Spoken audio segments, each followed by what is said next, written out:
আবারও ধস NH10 পুরোপুরিভাবে বন্ধ হয়ে গেছে। তো পুরো জোর কদমে কাজ চলছে। এই ধসটা সরানো হবে, তারপরে কিন্তু আবার গাড়ি চলাচল স্বাভাবিক হবে। এই মুহূর্তে কিন্তু তোমার শিলিগুড়ি থেকে কিন্তু গ্যাংটক যাওয়ার রাস্তা কিন্তু পুরো বন্ধ তিস্তা ব্যারেজের উপর হয়ে, কারণ পুরোটা হঠাৎ ধস নেমে গেছে। যেটা ভাবা হচ্ছিল যে ধস হয়তো আর নামবে না, বাট আবার ধস নেমে গেছে।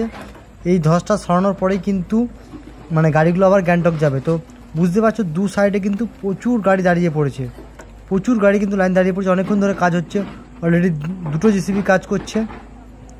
এই মানে কী বলবো, ধসের পুরো মাটিটা সরানো হবে, পাথরগুলো সরানো হবে। বুঝতে পারছো নিচে মাটি সরানোর সঙ্গে সঙ্গে উপর থেকে কিন্তু অলরেডি মাটি নামতে আছে। ওইদিকে একটা JCB কাজ করছে, এদিকে একটা JCB কাজ করছে। এরকম আপডেট ভিডিও দেখার জন্য চ্যানেলটাকে অবশ্যই সাবস্ক্রাইব করে রাখো।